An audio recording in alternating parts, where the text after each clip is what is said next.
Hello, hello, hello. Hello, we are back. We're on a schedule. We are awesome. I mean, I am. I don't know about this woman over here.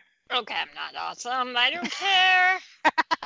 Today, we thought it was time to address the giant crippled elephant in the room. That would be Jennifer, my mother. Yes, the giant crippled elephant. I probably should have rethought that phrase, but I did not. I can tell you weigh far less than an elephant. Well, that is good to know. We thought we would, since this podcast is about being a crippled mom and the daughter of a crippled mom, we thought over the next 2 episodes we would explore our own personal perspectives on me being a fucked up cripple. So today I'm going to tell you all about my experiences being a fucked up crippled mom. Obviously, the motherhood all started with a pregnancy. And it was created by God our Father because as far as I'm concerned, my parents have only shook hands. The ring of fire. Anyways, the pregnancy in question, the first one, resulted in the other voice you hear in this podcast, known as Emili. That would be me. Yeah. When I found out I was pregnant, I'd been married like over a year, and as you do, you took a test, it came up positive. You went to the doctor said, oh yeah, you're pregnant. Were you guys trying to get pregnant? We weren't trying, but we weren't preventing. All right, got it. Because, we were uber religious back then and didn't believe in such things. Anyways, found out I was pregnant, called my parents. Not the reaction I was hoping for. My mom pretty much didn't want to talk to me at all. And my dad kept going, oh, Jennifer. Jennifer, that is the worst news ever. Oh, that's a little dramatic. That's what they said. I'm not, exaggerating it. That's what they said. I think part of it was, oh my God, she's having a kid with this guy that dragged her out of Catholicism, as we discussed earlier. And now she's never going to get it annulled. Because I think to get it annulled, you have to prove you never had sex. Yeah, or at least that's what it looked like when Henry VIII tried to get an annulment. Okay, see, I know nothing about that. No, wait, that was because he was saying the marriage wasn't valid because he married his brother's wife, because his brother died. Right. I don't know. Okay, trivia with Emili. Anyways, it was a very bad conversation. I got off the phone all upset, and my husband, was like, damn, that's the first time I've ever heard parents getting mad their kid got knocked up after they were married, I think if I called you now and was like, Mom, I'm pregnant, you would be like, oh my God. Thank you, Jesus. Sorry, grandbaby. That will be happening for at least 5 years. Yes, I know. But hopefully your process will not be as convoluted as my process was. When I was pregnant, I just faced opposition on all sides. I mean, I know you've heard this story before, Emili, but our listeners haven't probably. When I went to the ultrasound doctor to get, an ultrasound done for you, the ultrasound tech was so nice. She's like, oh, there's a little foot, a little head, like they do. And she says, all right, I'm going to hand this off to the doctor to read and make sure, nothing's wrong and it should be fine. Everything looked fine to me. Turns out the doctor was fucking that they had allowed me to get an ultrasound and see you before going to a genetic counselor and presumably being told to abort you. Oh, lovely. Glad that didn't happen. Yeah, that did not happen. Did I mention we were uber religious also? So, yeah, of course that did not happen. And I went to the genetic counselor and explained the entire genetic makeup of my disease, to which he said, "You are correct. It is a recessive gene, so your husband would have to have it for you to have any kids with it. You're fine. You know more about it than I do, frankly." I'm like, thank you. I So does researched. every doctor. I literally, when I told my personal care, no, what is it called?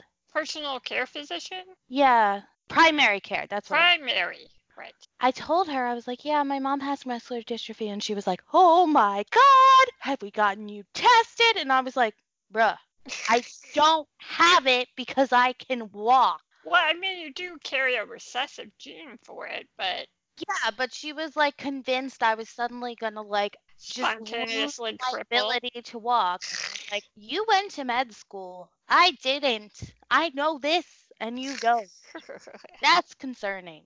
Yes, that is very concerning and very much like today's medical system. You know, I mean, for a while, I remember once I went in an ambulance and they said, "Oh, she has myasthenia gravis. She has multiple sclerosis. She has muscular dystrophy."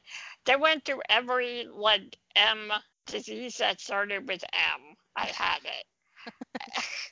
But okay, so the doctor was a bit bastard. I did not like the doctor. But it wasn't just the medical profession, it was like the public at large. There were two very distinct reactions, like outside my parents. One, the majority of the people were like, "Are you fucking insane? Having a baby is not like having a goldfish you set on a shelf somewhere." So that was the first one. Like, people thought I didn't know that when you have a baby, it's hard work. I'm like, Well, hold to be fair, that might not have been just the fact that you were a cripple and more the fact that you were 21, 22. 23-ish. No, when you found out you were pregnant, you were 21. Oh, yeah. 22. 22. Maybe, but these are people that either were disabled themselves or knew about my disability. Mhm. Like, I had this reaction from people with disabilities, too. Oh. Yeah, it's very controversial. Sounds like they were jealous you got laid. Possibly, but several people I know are childless by choice because the second thing, they didn't want to add on to fucking up the gene pool. Oh, yes, I forgot about me. A scourge on the gene pool. Yes, you are. Terrorist amongst You're a us. terrorist of genetics. Genetic terrorist. Oh, yes, that's me. So there were those people that were like, "What are you fucking doing?" And on the other extreme, the holy roller pro-life people. Oh, my goodness, Jesus has blessed Praise- you with a baby. Yes, I was like ready to be canonized as a saint. Because, Praise the Jesus has come again. yeah. Well, wow. Okay, now you're Jesus. All right. I forgot we were talking about me for a minute. Yeah, that was Sorry. Okay. So yeah, Jesus did not come again, but I was a saint. Possibly because I immaculately conceived you. Yes, because Yes. all you've ever done is handshake. And And- stick to it till the day I die. All we ever did was handshake from a long distance apart. 6 inches for the Holy Spirit. Yes, the Holy Spirit was wholly there. Wow. Okay. But anyways, I'm going to kind of gloss over this part because I don't really want to get into it. But let's just say at childbirth, the doctors were so fucking clueless, carrying on from what we were talking about before, that they almost killed both of us. Like, it is amazing that I am here and that you are here. Didn't they give you not only a drug that you turned out to be allergic to, they gave you the dose of that drug you would need if you weighed your body weight plus the weight of your motorized wheelchair? Yes, because when I would go in to the clinic to get my checkups, they would weigh me on the laundry scale in the hospital basement in my wheelchair write the total weight on the chart, and then your dad would take me out, and they would weigh the wheelchair, and they were supposed to subtract the difference. But apparently someone did not do that. Honestly, I'm surprised. You could have sued their asses into the Yeah, ground. I could have. That is true. But I didn't find out about this mistake until 4 years later when I was pregnant with Raven. And the doctor that was going to be my anesthesiologist was talking to me on the phone. He goes, I have one more question for you, and this is kind of sensitive, but it says on your chart here you're bedridden. I'm like, no, I'm not bedridden. I am in my wheelchair right now rolling around the house. And he said, it also says you weigh 450 pounds. Is that correct? My God. And I said, no. I weigh maybe 120 pounds now that I'm pregnant. And the doctor on the other end of the line went, oh, thank God. And after that, we pieced together the whole wheelchair over medication thing. But suffice to say, they gave me the medicine. My throat closed up. You and my stomach were like trying to pound your way out because it was obviously affecting you too. You were pissed. But anyways, after all that, I had you. And we're not going to go into a big, long recovery story because that's annoying. Instead, we're just going to go right into reactions to me being a mom when you were my child. I'm still your child. True, but you're not a child. Yeah, I wish I was. But yeah. Well, so do I, but actually, I wish I was a teenager. Oh God, no! You could not pay me enough to repeat my teenage years. Anyways, go ahead. My childhood. One thing I noticed kind of right off the bat is nobody seemed to believe you were my kid. Like, nobody. Like, was it because I was so much hotter than you? It's because you had blonde hair and blue eyes, and I had brown hair and brown eyes. So obviously I had stole you. No, that's not stolen. Stolen. Stolen. There you go. It's not stoled? No, that's not a word. Okay, I'm not sure I believe you there, but that's okay.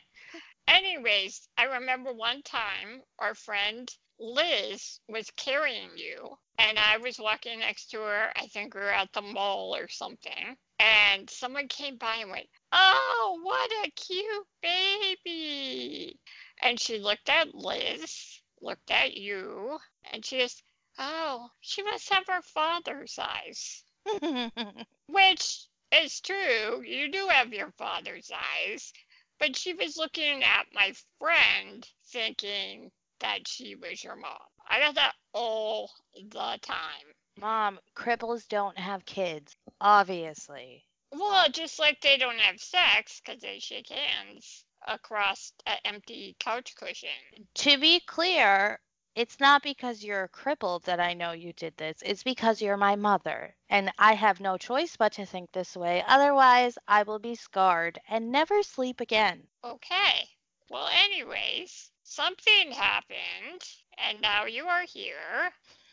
And presumably, you are a sacred mixture of your father and I am your mother, and he is your father, even though we somehow immaculately combined our DNA.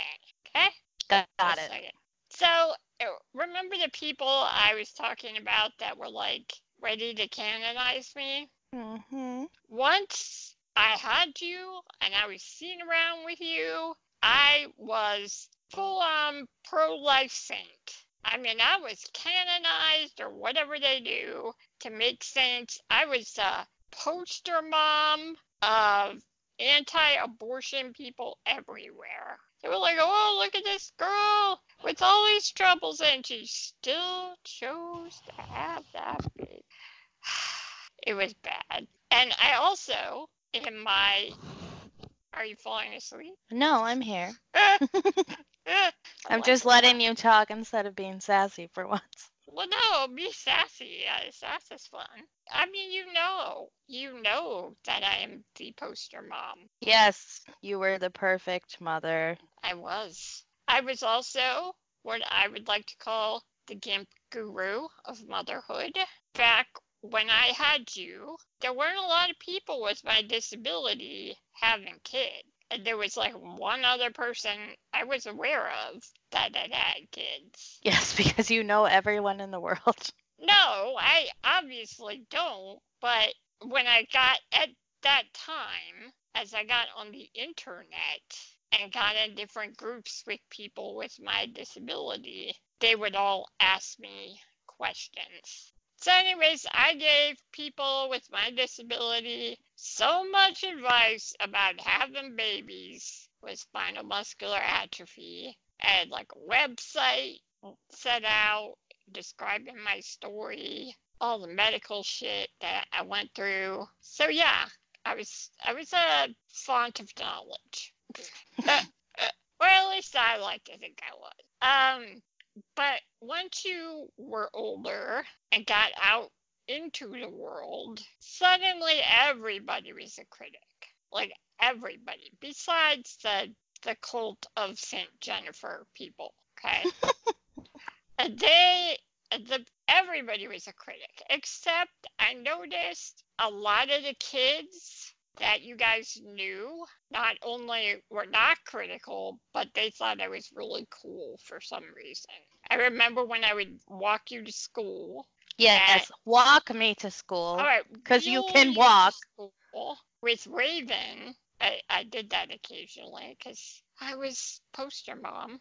I remember little kids would be like, "Hi, Emily's mommy. Hi, Emily's sister." You know, they were totally accepting of me, except for the people that were mean to you, which I'm sure you'll get to. Oh yeah.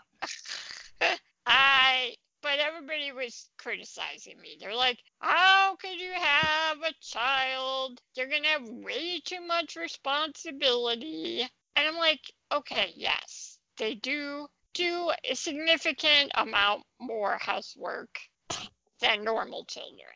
Like, you were climbing across the sink at, I think, age 4, possibly younger. No, you're about 4. Doing the dishes.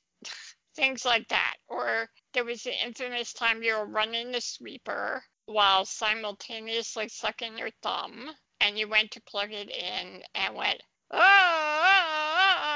and I was getting ready to ram you with my wheelchair to break the circuit, but you stopped. Well, now we know why Raven's smarter than I am. Because Emily got jolted with electricity at the tender age of 5. Jolted. But, I mean, I think all that kind of stuff made you more independent. I mean, Raven and you never had to call me from college and be like, "How do I wash my clothes? How do I cook an omelet?" You know, just dumb stuff. You had already done a lot of the independent stuff. And then there were people that were like, "Oh my God, because you are crippled, they have to walk to school by themselves, or they have to walk to their friend's house." I mean, I know in this day of stranger danger, like everybody's like super hyper and nervous about everything, I can see how people would have a problem with that, but I think it made you very resourceful. And also, I was really bad at trying to scare you into being alert. I don't remember if you remember that story I told you, the stranger danger story. Do you remember? No, I probably blocked it out. I think at one time I literally told you to not talk to strangers because they would steal you, take you away, and cut you up and put you in a garbage can, and I would never see you again. Ah, yes, I do remember this. Yes, you were probably very scarred. But I did not let you go waltzing around the neighborhood like with no concept of protecting yourself, if that makes any sense. No, it does. Okay. And then I had people that were like, oh my God, your kids are going to be so confused because they have this person taking care of them, and then this person comes in, and then this person comes in. Because especially when you were little, we had a lot of friends that like swapped out, taking turns, like helping me with you. It wasn't like I was paying them or anything, but, and I just think that's stupid. I mean, how can you have too many caretakers? It's not like they're gonna forget I'm their mom or your dad's their dad. If anything, it proves that you, one, it takes a village to raise a kid, and two, I think it gives you the value of understanding the concept of a created family. Yeah, you're right. Because a lot of people, you started calling them uncle this or aunt that, and we had a very good group set up. And I don't know, I've never understood that criticism, but I heard it. The one I really remember is I had a friend tell me that I wasn't a good mom. I don't know how to explain it. That my motherhood was somehow reduced by the fact I couldn't like pick you up and throw you around and wrestle with you. And okay, yes, it's true. I could not pick you up, but with both you and Raven, I talked to you like You treated us like constantly. human beings. Yes, and I really think both of you learned how to articulate what you were thinking or wanted to do, maybe more fully than a lot of kids your age, because all the instruction I gave you was verbal, or I would read you books. Like you remember, I was constantly reading you books. Oh, yeah. And hello, what was your dad gonna do? Your dad can go wrestle with your dad. Which he did all the time. Yes, he used to swing you upside down by your feet and scare people. But I mean, there was always that in the back of my head. And or people go, well, how are you gonna do this or that, like mother things? How is this gonna happen? And to which I was like, need is the mother of invention. I just figured out a way to do things I needed to do. I like MacGyvered my way through life. You know what I mean? I mean, not just being a mom. I've done it with everything. Can't get a door open? All right, I'll tie a rope on the door or make a lever or, I was MacGyver of the cripples. Or people would go, you have resigned your children to live lives of poverty. I mean, I know when you were little, well, now still, but when you were little, we were really poor. Like, we were like living in subsidized housing, and I think I was on Medicare or Social Security or one of those things. And true, we didn't have a lot of money, but money isn't everything. I don't think there's anything in my childhood that I'm like, oh no, I wish we had more money. Well, I remember when you were little, you're like, Mommy, are we all poured out? Like, yes, we're all poured out. So I still say that to this day. We're all poured out. I think that was just you made us more aware of the finances than most kids do. Yeah, probably. And I mean, you're not impoverished now No. by any stretch. I mean, you had your wedding, and you have jobs. It's not like I tied you to my wheelchair and never let you leave, although I probably You thought, definitely would have tried. yeah, I thought of that a few times. But you gotta grow up and leave parents. So, but anyways, the whole thing about life of poverty or the stigma like rubbing off on you, like, oh, I am the mother. My mother is a cripple. I am the daughter of a cripple. I mean, all the things are societal issues, I Mhm. mean, a lot of disabled people are forced to live in poverty because that's the only way they can get the health care they need, which is a whole other can of worms that I'm not going to get into. Or uh, the societal people that think it's okay to talk smack about. Yes, that's how that works. Yes, it is. Or I don't pray hard enough. I've gotten that before too. But and then people were like, "Oh, you're selfish because you're having these kids and you'll probably die before they're even grown up." Okay, yes. I guess what I have is considered a long-term terminal illness. But everybody's gonna die, you I know? mean, you saw me get married. You're probably gonna see your grandkids. Who Oh, cares? God, please, God, grandkids. Yeah. But you know what I mean? You could get hit by your parents, not to scare anybody, but your parents could get hit by a car like 5 minutes from now. You just never know. And once again, the old, now your kids are going to procreate and fuck up the gene pool. If I got a sticker every time someone said you're fucking up the gene pool or some variation thereof, I would have a lot of stickers. Should probably change that to dollars. That would have worked better. But yeah, so here you are, just fucking up the gene pool. And now, of course, you're adults, not even teenagers. And I think the biggest thing I've noticed with you being teenagers and adults, though, is what I call the barista phenomena. I would go down to the Starbucks in our old apartment. Our old apartment was by a Starbucks. And I would go down there like a lot.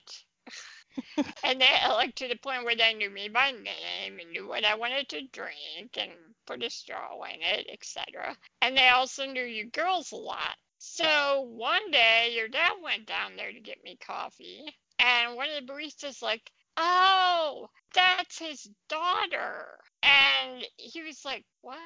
Who are you talking about?" He's like, another barista was like, "That's not his daughter, that's his wife." And they like the baristas were arguing back and forth like whether I was his wife or his daughter. So I would get that a lot with him, but it got so bad that I would go down there with Raven and they would think Raven was my mom. It happened all the time. I don't know if it's because I'm crippled, therefore I'm perpetually childlike, or that I don't have sex and I handshake across a long divide with my husband. No, it's because they infantilize you. Is that how you say it? Infantile. Infantilize you. Yes, they do. I mean, they were very nice to me, but they were so confused. People get so confused when we correct them and say, "Oh no, I'm her mom." Like it still happens to this day. I'm like, good Lord, I'm like getting gray hair now. What? Gray hair that you dye blue. Yeah. Well, no, I'm getting gray hair in the front, which I'm very excited about. But I'm like, I, this is my kid. It's just a weird phenomenon I've noticed as you've gotten older. Suddenly, it's like, oh, you're the parent, I'm the child. But anyhow, I'm going to share my thorn and my rose because I am done talking about being a mother. I will never talk about it again. No. Uh, my thorn this week is that spring has sprung, which means allergies have started, and the fucking tourists are coming for cherry blossom time. Oh, they're coming in force. Yeah, Oh. I can feel it. You can feel them coming, all dressed in pink or whatever you wear to fucking cherry blossom festivals. But related to that, my rose is that I might actually be able to start going outside again. instead of spending like literally 24/7 in my bedroom, occasionally in the living room. And no, I am not bedridden. I just choose to stay in the bedroom, not in a bed on my wheelchair. But anyway, I almost called you Raven. Mother problem. Emily, what's your thorn? My thorn is that Wes and I have been trying to rewatch Game of Thrones before the new one comes out, but we're only on season 3, so I don't think it's gonna happen. Oh my God. Yeah. Aren't there like 10? How many episodes are in a season? There's 10 episodes per season. And what is this, like the 7th season? Yeah. Okay. Or maybe the 8th. I don't remember, but we're it's behind. It's the final season. Yeah, we're behind, but wait, are you you binge watching or are you re-binge watching? I've already seen it. Okay. He hasn't seen past the Red Wedding. Oh, wow. Because he wanted to read the books before he watched the show, but then, George R.R. Martin was like, fuck y'all. Yeah. And the show is now, like, way ahead of the books. Yeah. But that's also my rose because Game of Thrones is soon, and I'm excited, and I hope Daenerys takes over. Daenerys? Oh, Daenerys, the blonde-haired dragon lady. Yes. I wish I should know because I am the mother of dragons, as well as you and Raven. Oh. We have our dragon slippers. Oh, yeah. So when you watch Game of Thrones, you'll have to wear your slippers because you're the mother of dragons. Okay. Just so you know. Even though they look like, what did you say his name is? Toothless? Yeah, from How to Train Your Dragon. Yeah. I saw a picture of him, and you're right. They do look a lot like Toothless. Yeah. But they have teeth. Yeah. They're not toothless. All right. Well, that was my little spiel on being a mom. I'm sure you have quite the spiel about being a daughter of me. So until next time. Have a great week. Oh, and like us on iTunes, subscribe on iTunes. And if you would do us a big solid, write us some nice reviews. 5 stars only, please. Or 4, but the more the better. And if you actually write a little blurb, it actually counts more than if you just give it stars. And that's how people will eventually find us, because we will rise through the ranks of podcast stardom. Sure. And someday we will be on iTunes noteworthy reviews. Okay.